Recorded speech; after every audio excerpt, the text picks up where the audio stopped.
Welcome to all of you. आज हम लोग डिस्कस करने वाले हैं MCQs of insurance companies final account. तो स्टार्ट करते हैं। First one, Tata life insurance company provides the following: premium received 6 lakh, premium accepted on reinsurance accepted 1,20,000, premium on reinsurance ceded 80,000, net premium recorded is equal to blank. चलो यहां पे बोला क्या गया है कि नेट प्रीमियम कितना लिखना है। हमारे पास सबसे पहले प्रीमियम रिसीव्ड दिया गया है, जो हमने री इंश्योरेंस किया हुआ है उसके लिए भी प्रीमियम रिसीव्ड दिया गया है, और री इंश्योरेंस सीडेड भी दिया गया है। सीडेड मतलब प्रीमियम हमको रिसीव्ड नहीं हो रहा बट प्रीमियम हम पेमेंट कर रहे हैं। तो हमारा आंसर क्या होगा? चलो प्रीमियम रिसीव्ड कितना है हमारे पास? टोटल 6 लाख। जो हमने री इंश्योरेंस एक्सेप्टेड किया था उसका प्रीमियम कितना मिल रहा है? 1,20,000। बट सीडेड दैट मींस हम लोग प्रीमियम इंश्योरेंस कंपनी है बट फिर भी प्रीमियम पेमेंट कर रही है। जब इंश्योरेंस कंपनी कुछ रिस्क हैंडल नहीं कर पाती तो दूसरी बड़ी इंश्योरेंस कंपनी को वो रिस्क ट्रांसफर कर देती है। तो जो प्रीमियम का पोर्शन है वो प्रीमियम का पोर्शन भी वहां पे ट्रांसफर करना होगा, तो उसे बोलेंगे हम री इंश्योरेंस प्रीमियम ऑन सीडेड। तो चलो सीडेड वाला माइनस कर देंगे, हमारे पास माइनस होगा 80,000। तो बैलेंस क्या रहेगा? कैलकुलेट कर सकते हो आप। 6 लाख प्लस 1,20,000 माइनस 80,000, तो आंसर रहेगा हमारे पास 6,40,000। तो कहां पे आंसर दिख रहा है? सी। तो option C is the correct answer. Second one, Kotak life insurance company received a premium from a customer. Customer के पास 8,10,000 प्रीमियम रिसीव्ड हुआ है। Premium on reinsurance accepted 1 lakh, premium on reinsurance ceded 50,000, then net premium recorded in revenue account. Same वाला क्वेश्चन है। चलो premium received कितना हुआ है वो देख लेते हैं पहले। प्रीमियम रिसीव्ड 8,10,000, एक्सेप्टेड कितना हुआ है प्रीमियम हमारे पास? 1 लाख। बट जो सीडेड है दैट मींस ऑपोजिट इंपैक्ट आएगी। प्रीमियम नॉर्मली इंश्योरेंस कंपनी के लिए इनकम होता है but seeded that means payment कर रहे हैं वो लोग प्रीमियम। तो प्रीमियम कितना सीडेड दिया गया है? 50,000, तो वो डिडक्ट करना रहेगा। तो कैलकुलेट कर सकते हो 8,10,000 प्लस 1 लाख माइनस 50,000, तो आंसर होगा आपके पास 8,60,000। तो नेट रेवेन्यू हम बोल सकते हैं 8,60,000। So D is the correct answer. Third one, under GIC that means general insurance की बात किए, revenue account is prepare as per blank of IRDA। चलो रेवेन्यू अकाउंट बनाना है तो RA तो वहां पे आएगा, बट जनरल इंश्योरेंस है तो फॉर्म बी कंसीडर करेंगे। तो फॉर्म बी RA, तो B is the correct answer. और लाइफ इंश्योरेंस के लिए क्या होगा? फॉर्म ए होगा but RA revenue account. Okay, तो फोर्थ वन, अंडर LIC, यही वाला पॉइंट हम लोग अभी डिस्कस किया। LIC revenue account is prepare as per blank of IRDA। चलो लाइफ इंश्योरेंस है तो form A, revenue account prepare करना है तो RA। तो हमारे पास आंसर होगा form A RA, therefore A is the correct answer. Fifth one, which plan of LIC claim is available only death of policy holder? चलो LIC का ऐसा कौन सा प्लान है जहां पे पॉलिसी होल्डर पॉलिसी तो लेता है बट जो क्लेम की अमाउंट है at the time of death ही मिलती है। जब पर्टिकुलर पर्सन की डेथ होगी तब जो भी नॉमिनी होगा या फिर उनके जो वारसदार होंगे सिर्फ और सिर्फ उनको ही पैसे मिलेंगे। तो ऐसी कौन सी पॉलिसी है? तो होल लाइफ इंश्योरेंस, जिसमें पूरी लाइफ कवर होती है। जब आपकी डेथ होगी तभी आपके फैमिली को पैसे मिलेंगे। तो हमारा आंसर होगा सी, होल लाइफ प्लान। तो C is the correct answer. 6th one, when any insurance company find the risk heavy part of the risk is insured with the another insurance company, such a procedure is known as। चलो particular किसी company के पास contract तो आया बड़ा, but वो risk handle नहीं कर सकती, तो जो कुछ रिस्क है थोड़ा रिस्क दूसरी कंपनी को ट्रांसफर कर देती है, तो इस प्रोसीजर को क्या बोलते हैं? री इंश्योरेंस। तो हमारे पास आंसर होगा डी, री insurance. 7th one, following are the detail of Aviva Life Insurance for the year ended on 31st March 2010। Particular premium, directly premium है 2,90,000, प्रीमियम री इंश्योरेंस सीडेड है, सीडेड दैट मींस ऑपोजिट है 1,10,000, premium री insurance accepted है, तो ये तो अपनी इनकम हो गई 1,50,000, प्रीमियम रिसीवेबल है दैट मींस अभी प्रीमियम मिलना बाकी है, बट कौन सी डेट को बोला है? 31st मार्च 2009 को 75,000, और premium payable as on 31st March 2010 तो 12,500। ascertain the amount of net premium earned during the year 2009-10। तो चलो यहाँ पे क्या करना है? प्रीमियम की कैलकुलेशन करना है। सबसे पहले ये देख ले कि हमारे पास करंट ईयर में प्रीमियम रिसीव्ड कितना हुआ है, सबसे पहले वो कंसीडर कर ले। तो डायरेक्टली जो हमको प्रीमियम मिला है, डायरेक्ट जो अपने पास जो पॉलिसी होल्डर आए थे उसके थ्रू 2,90,000 का प्रीमियम रिसीव्ड हुआ है। प्रीमियम री इंश्योरेंस सीडेड, चलो सीडेड है तो माइनस कर देंगे, लेस सीडेड, सीडेड वाला प्रीमियम है 1,10,000। प्रीमियम री इंश्योरेंस एक्सेप्टेड, एक्सेप्टेड वाला प्रीमियम प्लस कर देंगे, एक्सेप्टेड, एक्सेप्टेड की अमाउंट तो बोला है 1,50,000। प्रीमियम रिसीवेबल, चलो प्रीमियम मिलना बाकी है, बट हमको कौन से साल का पूछा है? 2009-10 के बारे में। तो हमारे पास जो 31st मार्च 2009 है वो तो ओपनिंग बैलेंस होगा, दैट मींस वो पिछले साल का प्रीमियम हो गया, तो करंट ईयर में से उस प्रीमियम को क्या कर देंगे? डिडक्ट, क्योंकि कौन सी डेट का है? 31st 2009, दैट फॉर सिंपल सा कैलकुलेशन है, वो पिछले साल का प्रीमियम है, इस साल का प्रीमियम नहीं है। जब मैं बोलूं कि 31st मार्च 2009 को मेरे को प्रीमियम लेना बाकी है, रिकवर करना बाकी है, तो ऑब्वियसली 2009 का होगा, तो करंट ईयर में से डिडक्ट कर देंगे 75,000। और यहाँ पे एक सिंपल प्रिंटिंग मिस्टेक है, premium receivable as on 31st March 2010 और 31st मार्च 2010 को प्रीमियम रिसीवेबल है, दैट मींस करंट ईयर का मिलना बाकी है, तो ऑब्वियसली ऐड कर देंगे, ऐड 31st मार्च 2010, हमारे पास वहां पे है 12,500। चलो कैलकुलेट करते हैं। सबसे पहले 2,90,000 हमको प्रीमियम रिसीव्ड हुआ है, सीडेड है 1,10,000, डिडक्ट कर देंगे, एडेड 1,50,000 है, देन आफ्टर लेस जो पिछले साल का था 75,000 और करंट ईयर का 12,500, तो आंसर मिल रहा है 2,67,500। तो हमारा आंसर होगा B, 2,67,500। Then after 8, as per IRDA regulation 2002, an insurance company carry the business of more than one type of insurance business is required to prepare। अगर कोई इंश्योरेंस कंपनी एक से ज्यादा इंश्योरेंस के बिजनेस चला रही है तो कैसे प्रिपेयर करना रहेगा? First, a separate profit and loss account for each type of business. नहीं, प्रॉफिट एंड लॉस पूरी फर्म का एक ही बनता है, तो यहाँ पे सेपरेट सेपरेट बनाने की जरूरत नहीं है, तो ये वाला आंसर नहीं हो सकता। Second one, a separate revenue account for each type of business. जी हाँ, जितने भी टाइप के हम बिजनेस कर रहे हैं वो सारे टाइप का अलग अलग रेवेन्यू अकाउंट हम प्रिपेयर करेंगे, तो B is the correct answer. 9th one, following are the detail of Sagar Bima company engage in a marine hull insurance. ध्यान से सुनना बच्चों, marine hull insurance for the year ended on 31st March.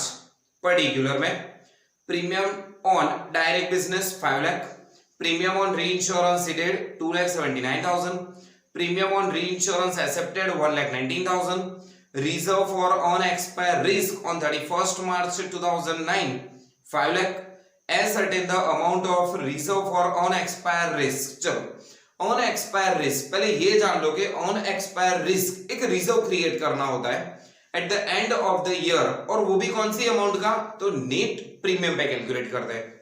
But अगर मेरा business है marine insurance और वो भी हल में है, तो 100% प्रोविजन काउंट करेगा जो भी हमारी नेट प्रीमियम है उसका। बट मरीन है, कार्गो, फायर इंश्योरेंस है, एक्सीडेंट इंश्योरेंस है, अदर इंश्योरेंस है, तो 50% हमको रिजर्व क्रिएट करना रहेगा। तो सिंपल से इतना बोल सकते हैं, अगर मरीन हल इंश्योरेंस है तो 100%, अदरवाइज 50%। तो आज हमको क्वेश्चन के स्टार्टिंग में ही बोल दिया है मरीन हल इंश्योरेंस, तो नेट प्रीमियम जो आएगा उसका 100% हम प्रोविजन काउंट करेंगे। तो पहले ये देख ले कि 100% किसके, तो के नेट प्रीमियम। तो नेट प्रीमियम फाइंड आउट करने की कोशिश करते हैं। सबसे पहले जो हमारा डायरेक्ट बिजनेस था, डायरेक्ट बिजनेस में से हमको मिले कितने, तो के 5 लाख। देन आफ्टर री इंश्योरेंस सीडेड है, चलो सीडेड को तो डिडक्ट कर देंगे। सीडेड कितना माइनस करना है, 2,79,000 डिडक्ट हो जाएगा। एक्सेप्टेड है ऑब्वियसली, प्लस कर देंगे एक्सेप्टेड। एक्सेप्टेड कितना है, accepted 1,19,000। Then after okay all expire risk है उसको कंसीडर नहीं करना है, तो हमारे पास जो भी नेट रहेगा उसका 100% हम रिजर्व क्रिएट करेंगे। तो 5 लाख माइनस 2,79,000 प्लस 1,19,000, तो हमारे पास रहेगा 3,40,000 जो रहेगा वो हमारे लिए होगा नेट प्रीमियम। और नेट प्रीमियम के अगर मरीन इंश्योरेंस उसमें भी हॉल इंश्योरेंस है तो 100% रिजर्व क्रिएट करना है, तो 100% दैट मींस हमारे पास रिजर्व रहेगा 3,40,000 करंट ईयर का। तो हमको आंसर मिल रहा है सी, 3,40,000 is the correct answer. 10th one, from the following figure appearing in the books of fire insurance division of National Insurance Company Limited, ascertain the amount of net claim incurred। Total कितना claim आपने payment किया है वो आपको find out करना है। Direct business है, री इंश्योरेंस का भी बिजनेस है, पेड किया हुआ है डायरेक्ट बिजनेस में 2,75,000, पेबल 1 अप्रैल 2019 का है, देयरफॉर वो तो पिछले साल का है 15,800। करंट ईयर का पेबल है 30,000। री इंश्योरेंस बिजनेस में 20,850। 1 अप्रैल 2009 का हमारे पास बोला है 2,000 और 31 मार्च 2010 का 3,750। बट रिसीवेबल यहाँ पे समझो बच्चों, क्लेम अगर इंश्योरेंस कंपनी है तो क्लेम तो पेमेंट होगा ना, बट क्लेम रिसीव्ड हो रहा है, दैट मींस ये सीडेड वाला पॉइंट रखा है यहाँ पे। 35,000 है रिसीवेबल 1 अप्रैल 2009 1,500, रिसीवेबल 31 मार्च 2010 2,000। तो फाइंड आउट करते हैं टोटल अमाउंट ऑफ क्लेम। सबसे पहले क्या करते हैं, तीनों बिजनेस का अलग अलग फाइंड आउट करते हैं। कैसे, फर्स्ट ऑफ ऑल मैं डायरेक्ट बिजनेस का कैलकुलेट कर देता हूं, एक डायरेक्ट बिजनेस। देन आफ्टर री इंश्योरेंस में मेरे पास दो है, एक एक्सेप्टेड है और तीसरा वाला जो है वो सीडेड है। तो तीनों तीन का अलग अलग सेपरेट कैलकुलेशन। चलो पहले डायरेक्ट की बात करें। फर्स्ट मैंने कितना पेमेंट किया हुआ है, 2,75,000 का ऑलरेडी पेमेंट कर चुका हूं मैं। 1 अप्रैल 2019 को जो पेबल करना था, दैट मींस पिछले साल का है ना वो तो, बट हम करंट ईयर में पेमेंट कर रहे हैं तो वो करंट ईयर का कैलकुलेट नहीं होगा, वो तो पिछले साल में कैलकुलेट होगा, तो उसको हम डिडक्ट कर देते हैं 15,800। और करंट ईयर का जो पेबल है 31 मार्च 2010 30,000। ये होगा हमारा डायरेक्ट बिजनेस का जो प्रीमियम जो क्लेम होगा। वो जो हमने री इंश्योरेंस में एक्सेप्ट किया था उसका हमको कितना क्लेम सबमिट करना है, 20,850 है। 2,000 है बट पिछले साल का है तो ऑब्वियसली 2,000 डिडक्ट कर देंगे। और 3,750 करंट ईयर का है तो 3,750। तो जो आंसर मिलेगा वो री इंश्योरेंस एक्सेप्टेड में हमको पेमेंट करना है। बट सीडेड रिसीवेबल है, क्लेम बच्चों इंश्योरेंस कंपनी के लिए क्लेम एक्सपेंस है, बट फिर भी यहाँ पे रिसीवेबल की बात की है तो ऑब्वियसली सीडेड वाली अमाउंट होगी। 35,000 ऑलरेडी मिल चुका है।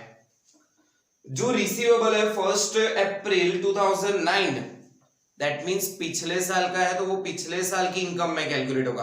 करंट ईयर की इनकम में से हम उसको डिडक्ट कर देंगे 1500, बट 31 मार्च 2010 को जो रिसीवेबल है वो तो करंट ईयर का रिसीवेबल होगा, तो उसका रिसीवेबल हो रहा है 2000। पहले ये तीनों तीन का सेपरेट कैलकुलेट करते हैं, फिर हम फाइंड आउट करते हैं हमारा फाइनल आंसर क्या होगा। 2,75,000 माइनस 15,800 प्लस 30,000, तो इसका आंसर मिल रहा है 2,89,200। Okay, then after 20,850 minus 2,000 plus 3,750, answer मिल रहा है 22,600। और सीडेड का 35,000 माइनस 1,500 प्लस 2,000, 35,500। क्वेश्चन पूछा है टोटल कितना क्लेम हमने पेमेंट किया हुआ है, तो समझो बच्चों 2,89,200 प्लस 2,89,200 प्लस ये भी हमने पेमेंट किया हुआ है 22,600, बट सीडेड है वो हमने पेमेंट नहीं किया, हमको मिला है, तो माइनस कर देंगे 35,500। तो हमने टोटल क्लेम कितना पेमेंट किया हुआ है 2,76,300, तो ये होगा हमारा नेट क्लेम इनकर्ड। तो ऐसा आंसर दिख रहा है कहीं पे 2,76,300, यस डी, तो D is the correct answer. 11th, policy maturing only on the death of the insured, obviously यार जब डेथ होगी तब पॉलिसी की अमाउंट मिलेगी, तो होल लाइफ पॉलिसी, तो B is the correct answer. 12th one, during a year a general insurance company has the following detail. Particular में बोला है प्रीमियम रिसीव्ड है 500 lakhs, premium on reinsurance accepted 100 lakhs, premium on reinsurance ceded बोला है 200 lakhs। तो simple सा है यार, आज के ही लेक्चर में, आज के ही वीडियो में 2-3 बार हमने ये कैलकुलेट कर लिया हुआ है।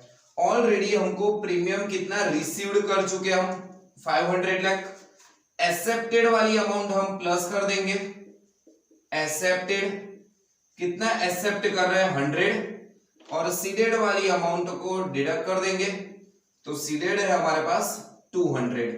तो चलो 500 प्लस 100 600 माइनस 200 देयरफॉर 400 lakhs, तो हमारे पास आंसर मिल रहा है D 400 lakhs is the correct answer. Then after 13 number, it is given that claim paid during the year 1 lakh, 1 lakh current year में क्लेम हमने पेमेंट कर चुके हैं। The claim outstanding in the beginning, अगर साल की शुरुआत में है हमारे पास क्लेम आउटस्टैंडिंग, वो तो पिछले साल का होगा 15,000, but at the end of the year 10,000, hence the amount of debited to the revenue account will be। चलो सिंपल सा क्वेश्चन है ये भी।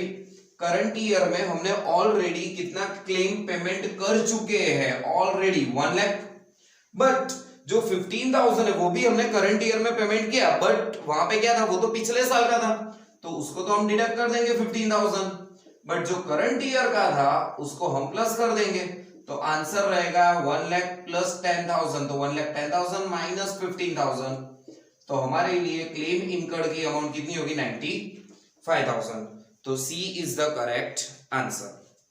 14th, the life assurance fund of Sunshine Life insurance Company Limited shows a balance, that means इतने पैसे मिल चुके हैं 76,87,500 as on 31st March 2019. It was later observed that the following has not taken into account.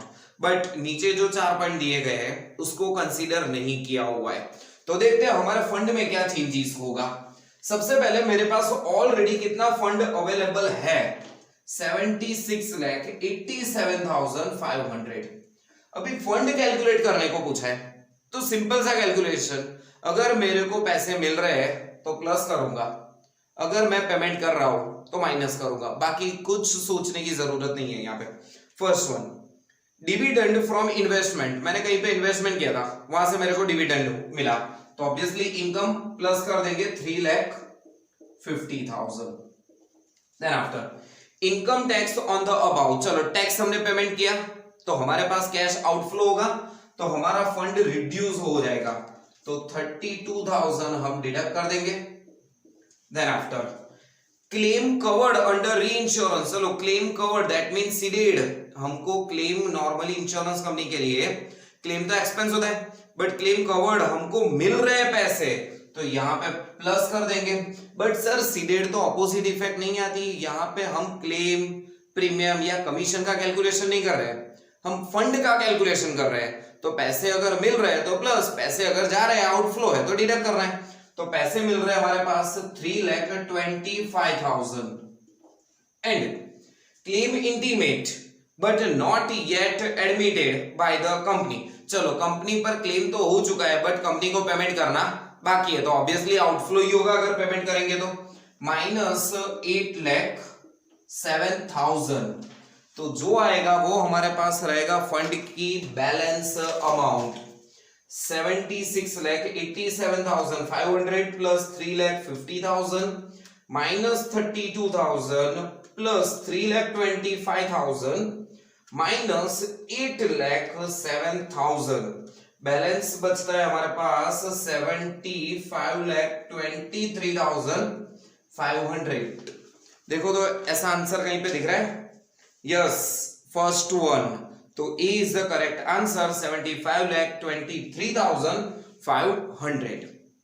15th one, the concept of surrender value is particular to, चलो surrender मतलब अगर policy holder time to time premium नहीं payment कर पाता तो policy वहां पे insurance company में जाके बोल देगा भाई ये मेरी पॉलिसी में सरेंडर कर रहा हूं, जो भी मैंने प्रीमियम पेमेंट किया वो मेरे को वापस दे दो, हाँ जो भी चार्जेस है वो डिडक्ट करना है वो डिडक्ट करके बाकी की अमाउंट मेरे को वापस कर दो।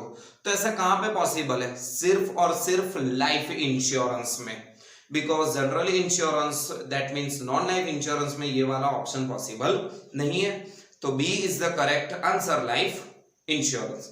16 one, a company follows a policy of refunding money to the dissatisfied customer if the claim 30 days from the date of purchase and return the goods, company की एक पॉलिसी है 30 डेज वाली, it appear from the past experience, past experience से ये तो पता चल चुका है कि in a monthly only 0.25% customer claim refund, only 0.25% लोग ही क्लेम रिफंड करते हैं। The company sold goods amounting 10 lakhs during the last month of the financial year. It is necessary to create any provision. तो क्या provision रखना यहाँ पे necessary है, तो ऑब्वियसली कितना प्रोविजन रखेंगे, चलो हमारे पास करंट ईयर में हमने कितने रुपीस का गुड्स सोल्ड आउट किया है 10 lakhs, पास्ट एक्सपीरियंस से हमको पता चलता है कि 0.25%, तो 0.25% दैट मींस 2,500 का प्रोविजन रखना होगा, बट प्रोविजन रखना है प्रोवाइड नहीं करना है, इसको सिर्फ और सिर्फ कंटीजेंट लायबिलिटी में शो करना है, तो ऐसा आंसर कहां पे दिख रहा है, नो, चलो फर्स्ट वन तो रॉन्ग है, yes but not to provided, ये भी बात सही है, to be disclose as a contingent liability, yes perfect, B is the perfect answer. C में क्या है 2,500 टू बी प्रोवाइडेड, नहीं प्रोवाइड नहीं कर रहा है, सिर्फ उसको कंटीजेंट लायबिलिटी में शो कर रहा है, तो हमारे लिए परफेक्ट आंसर होगा second B. 17 IRDA stand for, चलो IRDA insurance regulatory development authority act, तो हमारे पास आंसर कहां पे मिल रहा है, insurance regulatory development authority act, तो A is the correct answer. 18th one, from the following detail of the Ideal Generation Insurance Company Limited, the amount of net premium income for the 2008-9 as per Schedule 1. Premium received direct business का है, premium received 1 अप्रैल का है और 31 मार्च का, premium paid, premium payable और premium payable, यहाँ पे already आज के वीडियो में ये पॉइंट डिस्कस कर चुके हैं हम, तो ध्यान से यहाँ पे 3 अलग अलग कैलकुलेशन करूंगा। फर्स्ट ऑफ ऑल जो मेरा बिजनेस होगा वो डायरेक्ट बिजनेस का एक तरफ कैलकुलेट कर देता हूं, डायरेक्ट बिजनेस का कैलकुलेट कर देंगे, देन आफ्टर री इंश्योरेंस में जो एक्सेप्टेड है वो, और री इंश्योरेंस में जो सीडेड वाला ऑप्शन बचेगा उसके बारे में। तो फर्स्ट वन बात करते हैं हम डायरेक्ट बिजनेस। प्रीमियम रिसीव्ड कितना हुआ है? रिसीव्ड 10 लाख ऑलरेडी हमको मिल चुके हैं। प्रीमियम रिसीवेबल है but 1 April therefore previous year, तो पिछले साल का है तो करंट ईयर में कैलकुलेट नहीं करना है, तो उसको डिडक्ट कर देंगे 50,000। बट करंट ईयर का जो प्रीमियम रिसीवेबल है उसको तो प्लस करेंगे 75,000, तो इसके बारे में हमारे पास कुछ अमाउंट रहेगी। देन आफ्टर री इंश्योरेंस में ऑलरेडी प्रीमियम मिल चुका है 1,50,000, पिछले साल का है तो ऑब्वियसली 8,750 डिडक्ट करेंगे। करंट ईयर का जो प्रीमियम मिलना बाकी है 11,500, तो वो प्लस कर देंगे, यहाँ पे कुछ अमाउंट रहेगी। सीडेड, अब प्रीमियम पेमेंट कर रहे हैं, इंश्योरेंस कंपनी होके भी हम प्रीमियम पेमेंट कर रहे हैं। रिस्क हैंडल नहीं होता भाई अपने से, दूसरी कंपनी को ट्रांसफर कर रहे हैं तो प्रीमियम भी ट्रांसफर करो ना दूसरी कंपनी को, तो वो प्रीमियम पेमेंट हो गया। कितना प्रीमियम ऑलरेडी पेमेंट कर चुके हम? 1 लाख। 1 अप्रैल है वो तो पिछले साल का है तो ऑब्वियसली उसको डिडक्ट कर देंगे 8,250, और करंट ईयर का जो पेबल करना है उसको प्लस करेंगे 17,500। तो क्या बचता है आंसर? कैलकुलेट करते हैं हम। चलो फर्स्ट वन डायरेक्ट बिजनेस के लिए 10 लाख माइनस 50,000 प्लस 75,000, तो 10,25,000। देन आफ्टर 1,50,000 माइनस 8,750 प्लस 11,500, तो 1,52,750, and 1 lakh minus 8,250 plus 17,500, तो 1,09,250। चलो प्रीमियम मिला है प्लस कर देंगे, एक्सेप्टेड है वो भी प्लस कर देंगे, बट सीडेड को माइनस, तो 10,25,000 प्लस 1,52,750 माइनस 1,09,250, तो आंसर मिल रहा है हमको 10,68,500। तो देखो बच्चों ऐसा आंसर कहां पे मैच कर रहा है? 10,68,500 ऑप्शन बी, तो option B is the correct answer. 19th, in case of marine cargo business, blank percentage of premium is to be created as a reserve for on expire risk। चलो तो बच्चों marine है और cargo है तो कितना percentage लगेगा? 50%। अरे कोई भी जनरल इंश्योरेंस हो 50% ही रिजर्व क्रिएट करना है, वो भी नेट प्रीमियम की अमाउंट पे। बट अगर मरीन है और हल इंश्योरेंस बिजनेस चला रहा है तो 100% क्रिएट करना है, तो A is the right answer. 20, Care Insurance company received interest on investment. चलो नेट आफ्टर टीडीएस 31,395 रुपीज मिले। टीडीएस रेट है 10.3%। In a revenue account interest on investment is to be disclose at. चलो जब भी revenue account में कोई भी income लिखे तो नेट नहीं, वो हमको ग्रॉस अमाउंट लिखनी है। तो ग्रॉस अमाउंट कैसे फाइंड आउट करेंगे? सपोज लेट्स जो मेरी टोटल अमाउंट है ग्रॉस वो 100 है, बट टीडीएस ऑलरेडी डिडक्ट कर चुके हम कितने? 10.3, तो मेरे को कितना रिसीव्ड हुआ होगा? 89.7% रिसीव्ड हुआ है। तो यहां पे सिंपल है, जो मेरे को रिसीव्ड हुआ है 89.7%, वो मेरे लिए कौन सी अमाउंट है? 31,395। तो कैलकुलेट कर सकते हो आप, 31,395 जो अमाउंट है 89.7% वाली अमाउंट है, तो कैलकुलेट कर लो तो ग्रॉस अमाउंट मिल जाएगी 31,395 डिवाइडेड बाय 89.7%, तो 35,000 हमको यहाँ पे आंसर मिल रहा है। तो ग्रॉस अमाउंट हम कंसीडर करेंगे 35,000, तो D is the perfect answer. 21, following are the detail of Aviva Life Insurance for the year ended 31st March 2020। Premium direct है, प्रीमियम रीइंश्योरेंस सीडेड माइनस करना है, प्रीमियम रीइंश्योरेंस एक्सेप्टेड प्लस करना है, premium receivable 31st मार्च 2019 पिछले साल का है minus करना है, premium payable as on 31st March 2020 therefore current year का है तो ऑब्वियसली प्लस कर देंगे। तो देखते हैं कैलकुलेट क्या होता है हमारे पास यहाँ पे कैलकुलेशन। चलो फर्स्ट वन, डायरेक्टली जो प्रीमियम रिसीव्ड हुआ है 2,90,000 है, सीडेड की अमाउंट है 1,10,000, डिडक्ट कर देंगे। एक्सेप्टेड की अमाउंट है 1,50,000 प्लस करना है। प्रीमियम रिसीवेबल है बट पिछले साल का है तो माइनस करना है 75,000, और करंट ईयर का है तो प्लस करना है 12,500। तो यहाँ पे आंसर कितना मिल रहा है कैलकुलेट कर सकते हो बच्चों आप। 2,90,000 माइनस 1,10,000 प्लस 1,50,000 माइनस 75,000 प्लस 12,500, तो 2,67,500, 2,67,500। तो ऐसा ऑप्शन दिख रहा है सेकंड, तो 2,67,500 is a perfect answer. 22nd, Max Insurance Company deal with the fire insurance business. Received premium 2 lakh, reinsurance accepted 1,50,000, premium ceded 50,000. There is a outstanding premium 60,000. Reserve for unexpired risk 1,80,000 but opening है. What amount of reserve for unexpired risk?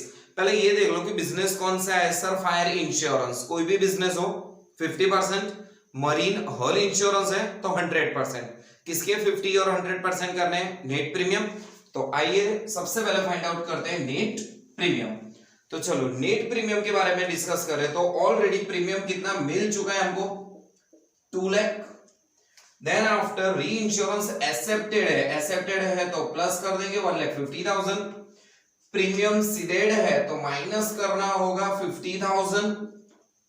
Outstanding premium है तो plus कर देंगे 60,000। चलो balance 2 lakh plus 1,50,000 तो 350 minus 50,000 तो 3 लाख और plus 60,000 तो 3,60,000। बट कौन सा बिजनेस है? फायर इंश्योरेंस है तो ऑब्वियसली 50% ही हम रिजर्व क्रिएट करेंगे तो 1,80,000।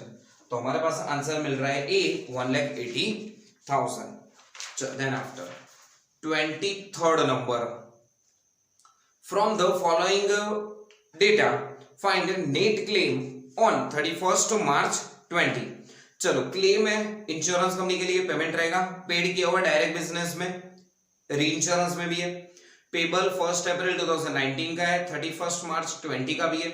रिसीव्ड है, चलो क्लेम है इंश्योरेंस कंपनी के लिए, रिसीव्ड है सीडेड होगा। रिसीव्ड है रिसीवेबल है 1 अप्रैल 2019 और 31 मार्च 2020। तो यहाँ पे दो ऑप्शंस है ऑलरेडी प्रीमियम के लिए कैलकुलेट किया हुआ है। अब क्लेम की बात करते हैं। फर्स्ट ऑफ ऑल कैलकुलेट करेंगे डायरेक्ट बिजनेस के लिए, देन आफ्टर जो हमने एक्सेप्टेड किया था उसके बारे में, एंड एट लास्ट सीडेड के बारे में। चलो डायरेक्ट बिजनेस में कितना क्लेम हमने ऑलरेडी पेमेंट किया हुआ है 8,25,000। देन आफ्टर जो पिछले साल का था उसको डिडक्ट करेंगे 47,500 और करंट ईयर का है 87,500 को प्लस कर देंगे तो ये मिलेगा हमारा डायरेक्ट प्रीमियम। देन आफ्टर री इंश्योरेंस एक्सेप्टेड 62,500 है, पिछले साल का है 6,500 और करंट ईयर का जो पेमेंट करना बाकी है 11,000 तो वो प्लस कर देंगे। सीडेड वाला ऑलरेडी हमको रिसीव्ड हो चुका है 50,000 तो पिछले साल का करंट ईयर में रिसीव्ड हुआ तो वो तो कैलकुलेट नहीं करेंगे, डिडक्ट कर देंगे 4,500 और 31 मार्च है करंट ईयर का वो प्लस कर देंगे 6,000। तो देखते हैं इनका सेपरेट क्या आंसर मिलता है। देन आफ्टर हम कैलकुलेट करते हैं क्या पूछा है क्वेश्चन। 8,25,000 माइनस 47,500 प्लस 87,500 तो यहाँ पे आंसर मिल रहा है 8,65,000। 62,500 माइनस 6,500 प्लस 11,000 तो यहाँ पे आंसर मिल रहा है 67,000। देन आफ्टर 50,000 माइनस 4,500 प्लस 6,000 तो आंसर मिल रहा है 51,500। डायरेक्ट है एक्सेप्टेड है प्लस सीडेड वाली अमाउंट को माइनस कर देंगे, देखते हैं final answer 8,65,000 plus 67,000 minus 51,500 answer मिल रहा है 8,80,500। देखो बच्चों ऐसा कहीं पे आंसर 8,80,500, यस ऑप्शन डी, तो D is the right answer.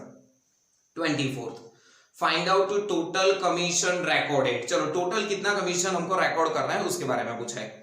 Commission on single premium 60,000, commission on first year premium 50,000, commission on reinsurance accepted 30,000, commission on reinsurance seeded 20,000 है। सिंपल है ये भी, जो प्रीमियम जो कमीशन जो payment किया हुआ है वो प्लस करेंगे, जो कमीशन हमको मिला है वो डिडक्ट कर देंगे। चलो फर्स्ट ईयर वालों का जो हमको कमीशन पेमेंट करना है वो कितना है 60,000, तो उसका है। देन आफ्टर फर्स्ट ईयर का जो है वो 50,000 और कमीशन पेमेंट करना है। कमीशन री इंश्योरेंस एक्सेप्टेड है, जो हमने बिजनेस री इंश्योरेंस पे रखा था वो 30,000 पेमेंट करना है, बट 20,000 सीडेड वाला है तो उसको तो हम डिडक्ट कर देंगे। तो हमारे पास जो रहेगा वो हमारे पास टोटल कमीशन का एक्सपेंस हो जाएगा 60,000 प्लस 50,000 प्लस 30,000 माइनस 20,000, तो आंसर मिल रहा है 1,20,000। तो कहां पे आंसर मिल रहा है ए, therefore A is the correct answer। 25th, reserve for unexpired risk is calculated on. चलो रिजर्व जो क्रिएट करते हैं अनएक्सपायर्ड रिस्क के लिए वो कौन से प्रीमियम पे कैलकुलेट करते हैं, obviously net premium. 26, bonus payable only on maturity of policy is called blank bonus. यहां पे क्या बोला है, अगर मैच्योरिटी के टाइम पे ही जो हम बोनस पेमेंट करेंगे, दैट मीन्स अगर बीच में सरेंडर करवा रहे हैं या खुद बीच में अगर पॉलिसी ब्रेक कर रहे हैं तो बोनस पेमेंट नहीं होगा। Only and only in case of अगर पॉलिसी सरेंडर कर रहे हैं तो, या फिर सरेंडर नहीं, मैच्योरिटी हो रही है तो और डेथ हो रही है तो उसको हम कौन सा बोलेंगे, कैश बोनस नहीं, रिविजनरी बोनस। यस, तो B is the correct answer. 27, तो लास्ट वन, बहुत सारे एमसीक्यू के बारे में हमने डिस्कस कर चुके हैं ऑब्वियसली, तो लास्ट वन होगा ये, survey expense for marine insurance claim must be. अगर सर्वे एक्सपेंस हो रहा है मरीन क्लेम के रिलेटेड तो ऑब्वियसली क्लेम की अमाउंट में प्लस करना रहेगा, तो A is the perfect answer added to claim. तो ये थे हमारे पास एमसीक्यूज रिगार्डिंग इंश्योरेंस कंपनी के जो फाइनेंशियल स्टेटमेंट होते हैं उसके बारे में। काफी सारे एमसीक्यू और परफेक्टली हमने एक्सप्लेन कर चुके हैं कि कब प्लस करना है कब माइनस करना है। इसके रिगार्डिंग कुछ भी एमसीक्यू में डाउट है तो आप नीचे कमेंट सेक्शन में लिख सकते हो। All the best.